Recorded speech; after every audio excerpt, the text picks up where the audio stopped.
we started down the Mike Williams path because he is on the island now. He had a drop on Monday night, and then he had ran the wrong route and got called out by Aaron Rodgers. And look, Aaron Rodgers is smart enough to come up with any word salad he wants to explain away anything he needs to explain away. And he actually went there yesterday. I'm surprised he went there. I'm surprised they took him there. Between Pat McAfee and A.J. Hawk, they got around to the whole calling out of Mike Williams. Here's Aaron Rodgers yesterday saying why it's perfectly fine for him to publicly call out a teammate at a post-game press conference. I wasn't calling Mike out for anything other than his responsibility and the details on that play. I have a lot of love and respect for Mike.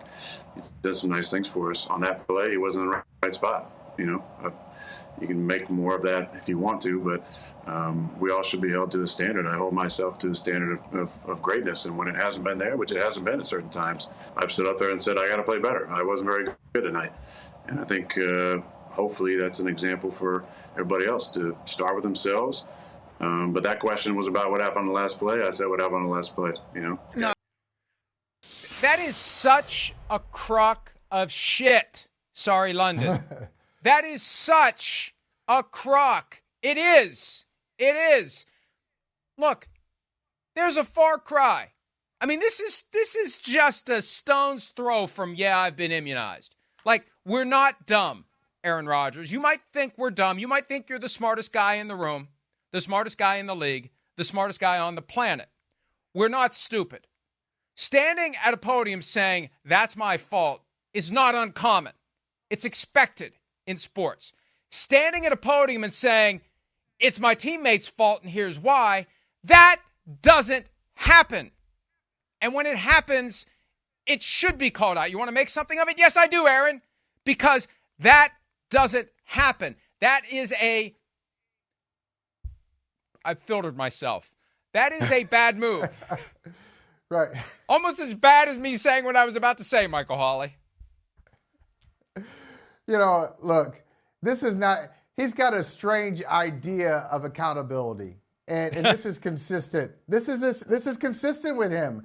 Accountability it's Aaron Rodgers being able to tell other people what they should have done. And he switches it around in a very confusing way, in a very strange way. He thinks accountability, this is how it works for him. I got to be better, but it's got to come from him. So he's got to say, it starts with me, which is a cliche. Everybody says that. Hey, it starts with me. We all got to be better. We got to coach it better. We got to play it better. I got to be better. I got to look in the mirror. And then I can go to other specifics in the game. But if it comes back to me, not from my narration, but if it comes from you, if you say I did something wrong, no. We can't have that. I'm the one who gets to say I did something wrong without being specific. Because everybody says, hey, I just got to be better. Well, how so? Well, there are a lot of things. They won't really get into details. And his accountability is really kind of favors him at all times. He could have just said, look, I underthrew it. It's got to be a better ball. Mike was in position. He was wide open. He was in a good position. I got to do a better job of getting him the football. That's the only answer because that's correct. It's on the quarterback. You got the ball, throw a better ball. And that's one of the things that I've picked up in the 25 years I've been covering the sport. It's always on the quarterback publicly. The quarterback takes the fall, and then privately you deal with it. You don't call out anyone publicly.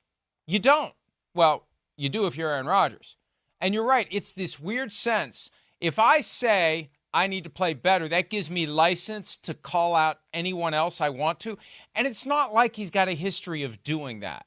This is just situational. This is gaslighting. This is, you know what? I stepped in it on Monday night. And instead of scraping it off my shoe, I'm going to explain why you're wrong if you think I stepped in it.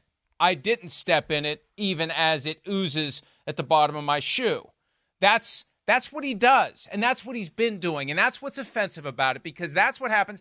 And I'm not going to try to psychoanalyze him. I've had people over the years suggest different diagnoses for whatever personality disorder he might have, but That's what happens when you think you're smarter than everybody else. You think everybody else is too dumb to see through your con. And come on, man. And of course, those who do see through the con and call him out for it, they're on the island. That's just like anyone would be if they called him out publicly. Could you imagine if Jeff Ulbrich said, that interception at the end of the game, Mike Williams was supposed to run down the red line and he broke in, and when Aaron saw it, he just needs to throw that ball away. Or Breece Hall was wide open for a check down. He should have thrown it to him. Aaron screwed that up. If Aaron makes a good decision in that moment, we possibly win the game. That game's on Aaron, not on me, not on anybody else. It's on Aaron. Yeah, how would that have gone? Just think about, for those who think we're making a big deal about this and it's as much ado about nothing, all right, think about leadership situations in your job. All right, think about this. Mike, if things go wrong on the show, are you gonna call out the staff? I've worked with people who've done that too. But are you gonna call out the staff, or are you gonna say, "Oh, all right, listen, we're gonna figure it out. I'll be right back with you." Hey, Michael Holley wasn't available before the show started. Are you gonna say that's somebody's fault, or hey, we're gonna roll with it? We'll figure it out, and we'll get Holley. We'll get Holley in here in a couple of minutes. So, I mean, it's just good leadership. You take the hit, and people pay attention to it. See, that's the thing that's going to come back to bite them if this season doesn't get the Jets where they want to go. Everybody's watching him. He is one of the tone setters. As a matter of fact, I'll tell you, Mike, I think he's the number one tone setter now in the organization. Is it Woody? Is it Jeff Ulbrich? No. Is it Garrett Wilson? No. It's him. And so everything he does has great weight and great value. I'm not even sure he looks at it that way, or he's looking at it that way. So the way he handles conflicts, the way he takes the hit, the way he's accountable speaks volumes to the rest of the organization. Hi, it's Mike Florio. Thanks for watching PFT on YouTube. Hit subscribe for the latest news and analysis from Pro Football Talk.